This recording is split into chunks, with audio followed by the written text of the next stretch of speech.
মিতুল, জানো তো আমরা খুব নিশ্চিন্ত হয়েছি যে তুমি এত বড় একটা বিপদ কাটিয়ে ফিরে আসতে পেরেছো। হ্যাঁ, আর পঞ্চা তো কালীবাড়ি থেকে চপলা মায়ের আসন সব জায়গায় তোমার জন্য মানত করে কিরে চম্পা কাটার মতো দাঁড়িয়ে তা থেকে মিতুল দিদি, তুমি কথা বলছো না কেন বলো তো? আরে আমরা তোমাকে একটা গান গেয়ে শোনাবো। আরে একদম পারফেক্ট কথা বলেছে পঞ্চা। উফ, চুপ করো তো, খালি বোকা বোকা কথা।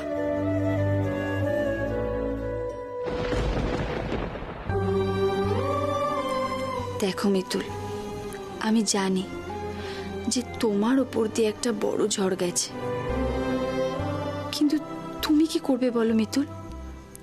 এটা তো একটা পরিস্থিতি, তোমার তো এতে কিচ্ছু করার ছিল না।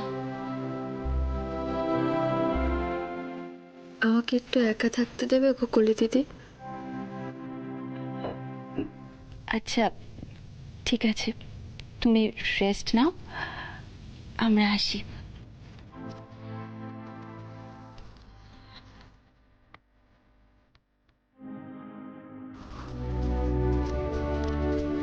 দাদা ভাই, মিতুল তো কিছুতেই। বুঝেছি, তোরা যা, আমি দেখছি।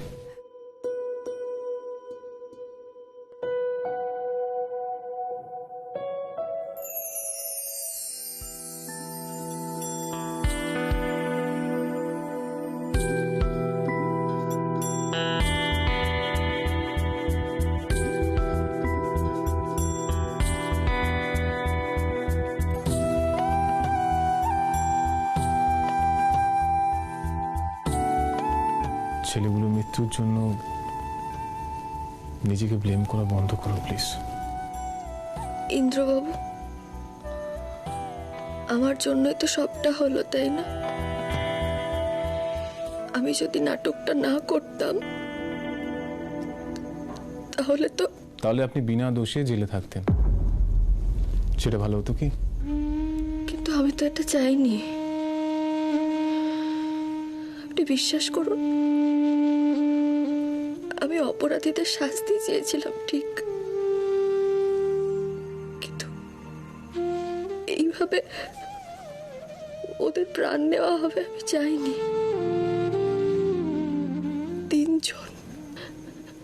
তিনজনকে চোখের সামনে আমরা কিচ্ছু করতে পারলাম না ইন্দ্রবাবু, কিচ্ছু না। কি করতেন? ছুটে গিয়ে গুলির সামনে দাঁড়িয়ে পড়তেন? দেখুন মিতুল, যেটা আপনার হাতে নেই সেটা নিয়ে প্লিজ ভাবা বন্ধ করুন। কিন্তু কোনো কিন্তু নয় মিতুল, আপনি ধরুন না ওরা ওদের অন্যায় শাস্তি পেয়েছে, এটা তো সত্যি। ওরা কিডন্যাপ করেছিল গুগলিকে, ওরাই কিডন্যাপ করেছিল। হ্যাঁ করেছিল, কিন্তু তার শাস্তি তো মৃত্যু হতে পারে না ইন্দ্রবাবু। আর ওরা তো বড়ে হয়ে শাস্তি পেল, কিন্তু আসল অপরাধী তো বেঁচে গেল ইন্দ্রবাবু। বেঁচে যায়নি, হ্যাঁ মানছি, এই সময়ের জন্য ওরা আমাদের হাতে থেকে বেরিয়ে গেল, আমাদের হাতে যে প্রমাণ ছিল সেটা নষ্ট হয়ে গেল। দেখুন আমি আপনাকে বলছি, ওরাও ধরা পড়বে, যারা এই সবটা প্ল্যান করেছে তারাও ধরা পড়বে। আর এটা তো বুঝতে হবে, আপনাকে মানতে হবে, আজ ওই তিনটে ছেলে ওই সিচুয়েশনে দাঁড়িয়েছিল কারণ ওরা অন্যায় করেছিল, সেটার জন্যই। তাই বলছি প্লিজ আপনি নিজেকে ব্লেম করবেন না, প্লিজ। কিন্তু আমি যে ভাবতেই পারছি না ইন্দ্রবাবু,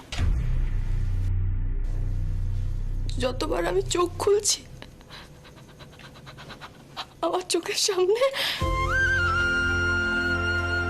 ওদের যদি আমি বুদ্ধি না দিতাম, ওরা বাইরেও যেত না। তিনজন মানুষ চোখের সামনে, তিনটে প্রাণ চলে গেল, শুধুমাত্র আমি দেয়। আমি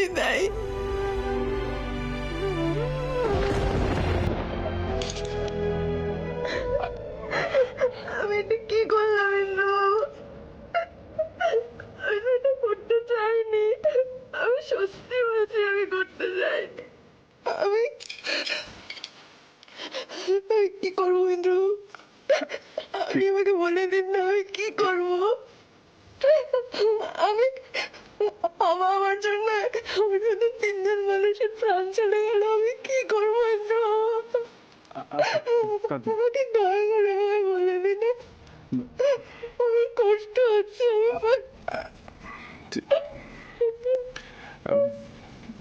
আচ্ছা, আপনি কেঁদে নিন, বেটার ফিল হলে বলবেন। না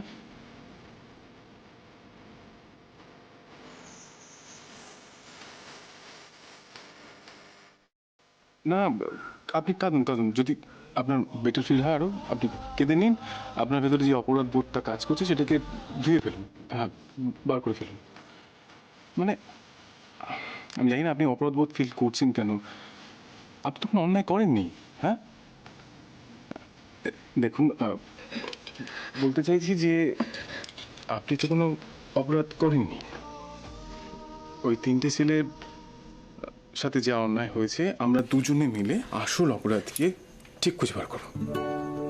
আই প্রমিস, ঠিক খুঁজে বার করবো। আপনি প্লিজ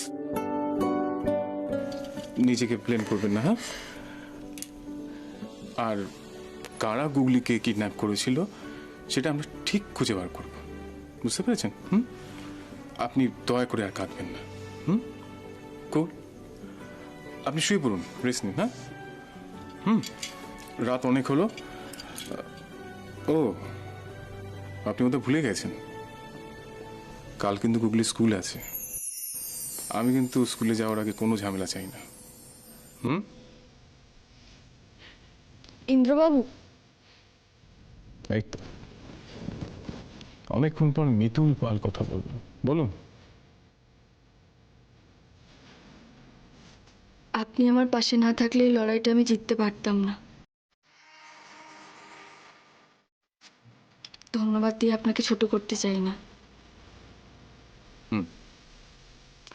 বুঝলাম,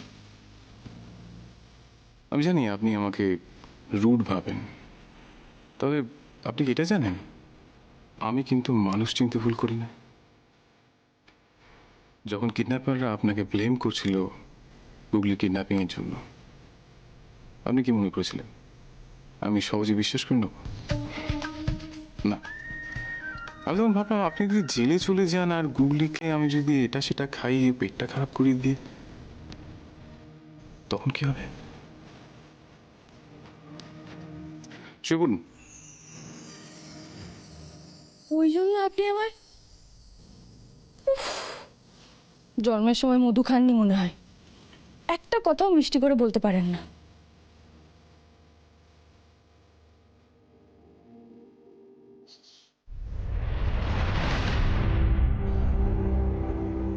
পারলাম না। এবারেও আমি মিতুলকে জেলের ঘানি টানাতে পারলাম না।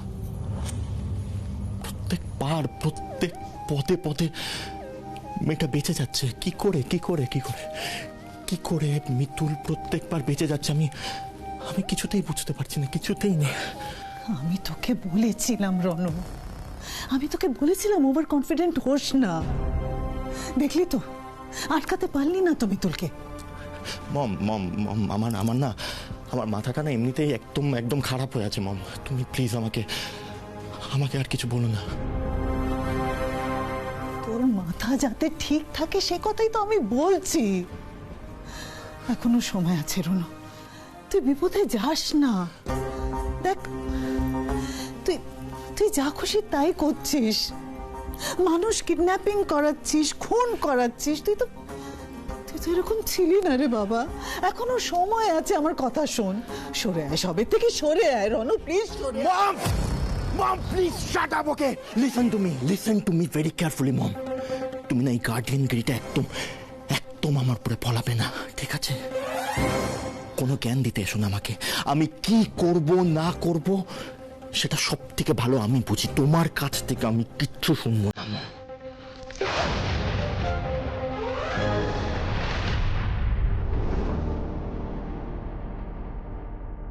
রনকে কি করে সামলাবো আমি?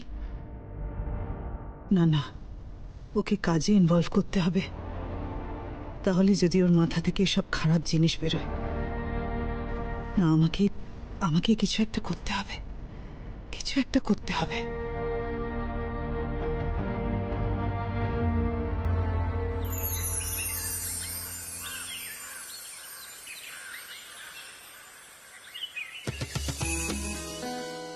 এ কি এখনো বই গোছানো হয়নি?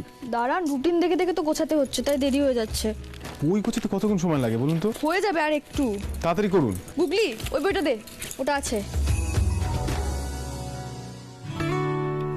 দেখি।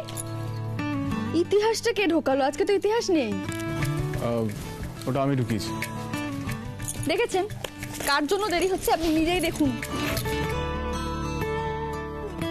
ইন্দ্র, হ্যাঁ মামনি বলো। তোর সঙ্গে একটু কথা ছিল, এদিকে আয় না। তুমি দাঁড়িয়ে কেন? ভেতরে শোনো। ইন্দ্রবাবু, আমি গুগলিকে নিয়ে নিচে যাচ্ছি, আপনি আসুন। গুগলি দাও, এসো। বল। বলছিলাম কি, তুই রনকে নিয়ে কিছু ভাবলি? রনকে নিয়ে আবার কি ভাববো? দেখ, রন তো তোর ছোট ভাই, তাই না? তোর কাজের ক্ষেত্রে ওকে একটু বেশি প্রায়োরিটি দেওয়া উচিত। অর্ক তো বাইরের ছেলে, বল, সেও তো তোর সঙ্গে থেকে কি সুন্দর কাজবাজ শিখে গেছে কোম্পানির। সেভাবেই যদি রনকে সঙ্গে রেখে রনকে একটু কাজ শিখিয়ে দে না বাবা। মামনি, তুমি এইভাবে কেন বলছো? তোমার কি মনে হয় আমি রনকে বলিনি? ইনফ্যাক্ট আমি বলেছি তুই অফিসে আয়, তুই কাজটা শেখ, তোকে তো ভবিষ্যতে দায়িত্ব নিতে হবে। কিন্তু মামনি, ওর মধ্যে একটা সমস্যা আছে। কি সমস্যা? ওর কাজে কোনো ফোকাস নেই। ও কাজটা না শিখেই সবটার দায়িত্ব নিতে চায়। এভাবে করলে কিভাবে চলবে বলো? হ্যাঁ, আমি বুঝতে পারছি, কিন্তু ও তো তোর ছোট ভাই, বল, তুই একটু বুঝিয়ে সুঝিয়ে দেখ না। তুই বোঝালেও ঠিক বুঝবে। মামনি, এখানে ইচ্ছের ব্যাপার নয়, ব্যাপারটা চেষ্টার। আসলে বাবা দাদু সবাই কষ্ট করে এই কোম্পানিটাকে একটা জায়গায় দাঁড় করিয়েছে, তারপরে আমি চেষ্টা করে এই জায়গায় নিয়ে গেছি। রনসের চেষ্টাটা নেই মামনি। চেষ্টা আছে রে, ইচ্ছেও আছে। সবারই তো ইচ্ছে করে না নিজের পায়ে দাঁড়াতে, নিজে রোজগার করতে। সহজে সবকিছু জীবনে পেয়ে গেলেও নিজে খেটে রোজগারের জোরটাই আলাদা, তাই না বল?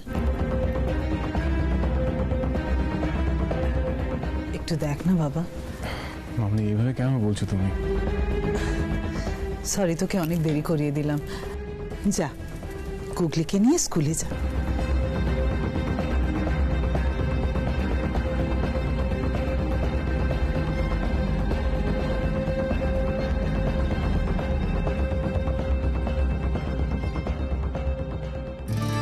কি আপনি? গুগলির জলের বোতলটা ফেলে গেছিলাম, সেটাই নিতে এলাম। আপনি নিচে যান, আমি আসছি। সত্যি তো, মামনি তো ঠিকই বলেছেন, নিজের রোজগারের টাকার জোরই আলাদা।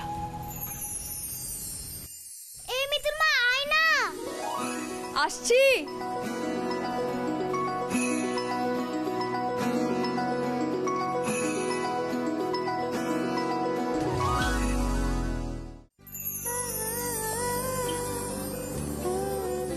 যাও মা, মন দিয়ে লেখাপড়া করবে, আর কারোর সঙ্গে ঝগড়াঝাটি করবে না, কেমন?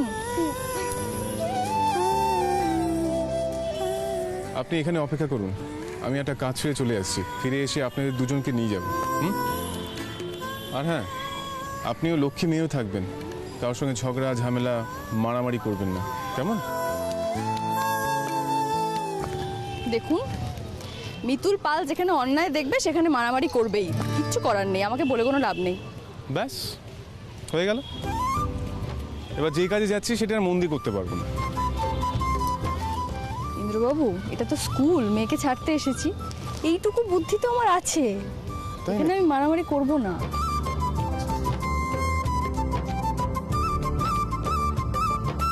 স্কুলের মধ্যে বসে থেকে কি করব? আমি বরং আশপাশটা একটু ঘুরে দেখি।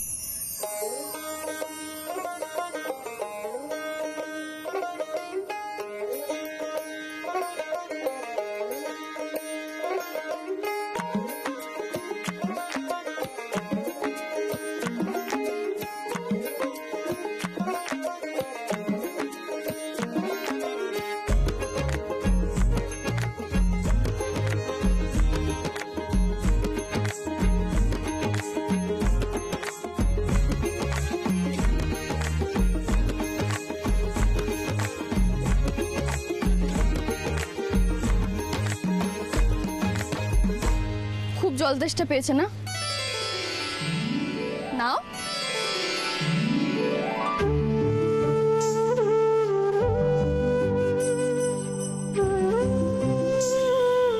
ঠিকই বলেছেন দিদি, ভীষণই তেষ্টা পেয়েছিল। ভগবান আপনার মঙ্গল করুন। আপনি কি গো? আমি তো তোমার ছোট বোনের মতো। বোনকে কি কেউ আপনি আগে করে? তোমার নাম কি? আমার নাম টগর। আচ্ছা, আপনি স্কুলে বাচ্চাকে ছাড়তে এসেছেন তাই না? হ্যাঁ তো। আপনি যে মান্যগণ্যি মানুষ। ধুর, রাখো তো তোমার মান্যগণ্যি। বড় স্কুলে মেয়ে পড়ছে বলে আমার কি ল্যাজ গজিয়েছে নাকি? আরে বাবা, আমি নিজে তো 12 পাস। আমার মেয়েকে কিছুতেই এই স্কুলে ভর্তি নিচ্ছিল না। সে অনেক ঝামেলা করে কাঠখড় পুড়িয়ে তারপর ভর্তি নিয়েছে। বাদ দাও। এই বাহ, তোর এই ঝুড়ির জিনিসগুলো তো ভারী সুন্দর। কে বানিয়েছে গো? ভালো লেগেছে? আমি বানিয়েছি। তুমি বানিয়েছো? বাহ, তোমার হাতের কাজ তো ভারী সুন্দর। আচ্ছা, তা তুমি কোথায় থাকো গো টগর দিদি? আমি সে অনেক দূর, লক্ষ্মীকান্তপুর।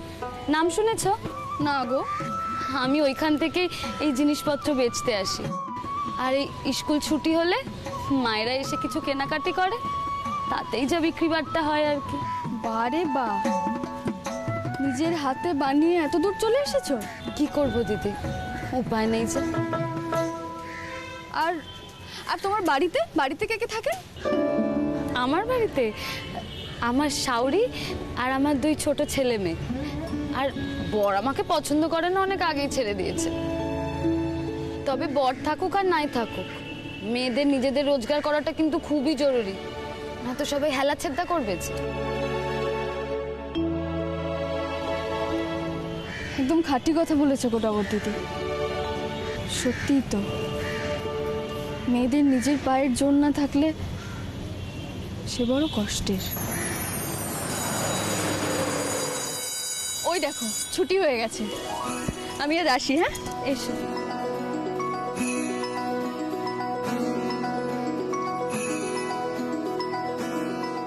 স্কুল কেমন হলো? খুব ভালো মিতুল মা, কিন্তু বুড়ো ছেলে কোথায়? বুড়ো ছেলে এখনো আসেনি বাবা। এই মিতুল মা, চল বাড়ি চল, আমার না খুব পায়ে ব্যথা করছে। কি রে মিতুল মা, চল। কি করে বাড়ি যাবো বাবা? আমার হাতে তো একটা টাকাও নেই। আমি গাড়ি ভাড়া কি করে দেবো শোনা? ওই তো বুড়ো ছেলে চলে এসেছে। ডুগলি, স্কুল কেমন হলো মা? খুব ভালো বুড়ো ছেলে, আমি এখন বাড়ি যাই। চলো। বুড়ো ছেলে, একটা কথা শোনো, আসো। বলো। তুমি না মিতুল মাকে একটু পয়সা দিও। মিতুল মার কাছে একটুও টাকা নেই। হুগলি, চুপ। কি চুপ করবো রে? এক্ষুনি তো তুই বললি। আর বুড়ো ছেলের সামনে এত লজ্জা কিসের রে? তোকে আমি চুপ করতে বলছি তো, খালি পাকা পাকা কথা বলে। না না, ইন্দ্রবাবুর কথা আপনি একদম শুনবেন না। চলো এখান থেকে, তুমি এসো।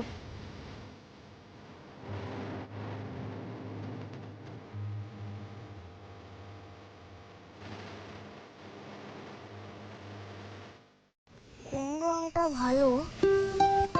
স্কুল থেকে এসে একটা মেয়ে এখন রং ভালো বাঁচতে বসেছে। সরো। তুই কি জানিস আমাকে ম্যাম কি হোমওয়ার্ক দিয়েছে? কি হোমওয়ার্ক দিয়েছে? এটা রাখো, এটা রাখো। ম্যাম আজকে আমাকে বলেছে একটা কাগজে পাখি বানিয়ে আনতে। এই ম্যাম আমাকে শিখিয়ে দিয়েছে। তোকে দেখায়? দাঁড়া দাঁড়া। দেখাবি তো বাবা, আগে জামাটা ছেড়ে নে স্কুল না থেকে। না না, ওটা তোকে দেখায়। ম্যাম গুগলি, আমাকে শিখিয়ে দিয়েছে, তোকে দেখায়। খাসনি কিছু, তুই জামা ছাড়বি, খাবি। আমি দেখাবো আগে। দেখা, দেখায়? দেখা। মাটির রং তুলি পুতুলের শাড়ি মেখে দি গায়ে আদুর আদুর সারাদিন জুড়ে বাবার আড়ি চুপি চুপি রাখি মা, এর ভিতর। মনে পড়ছে না। মনে পড়ছে না তো? দেখেছিস, জামাটা আমার ছেড়ে নে, খাওয়া দাওয়া করে না, দেখবি সব মনে পড়ে যাবে বাবা। মিতুল মা, তুই বানিয়ে দে না, তোর হাতের কাজ খুব ভালো। তুই বানিয়ে দিলে সবার চেয়ে ভালো হবে। কাজটা কাকে করতে দিয়েছে? আমাকে। ব্যাস, তাহলে আমি বানাবো। ভালো হোক আর খারাপ হোক তুমিই বানাবে, ঠিক আছে? দাঁড়াও, এই মিতুল মা, বানিয়ে দে না। আমি কোনো রকম সাহায্য করবো না গুগলি। আমার মেলা কাজ ছাড়, আমাকে একটু জামা কাপড় বানিয়ে পর দে তুই। না। তারপর অনেক শুনেছি তখন থেকে কথা। গুগলি এনে জামাটা চুপচাপ পরে নি, আমি খাবারটা গুছিয়ে নিয়ে আসি। তুই বানিয়ে দে না।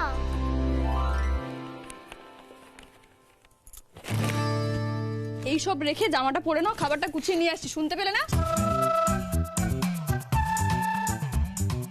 কি রে তোর কথা কানে গেল না? গুগলি যা ইচ্ছে কর তুই।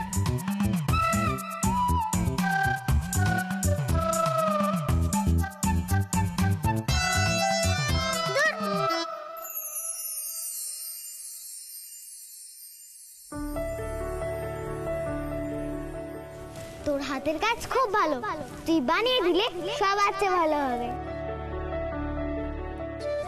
সহজে সবকিছু জীবনে পেয়ে গেলেও নিজে খেটে রোজগারের জোরটাই আলাদা। মেয়েদের নিজেদের রোজগার করাটা কিন্তু খুবই জরুরি, না তো সবাই হেলা ছেড়া করবে। ইন্দ্রবাবুকে একবার বলে দেখলে হয় না, আমার পুতুল বানানোর ব্যবসাটা যদি আমি আবার শুরু করি?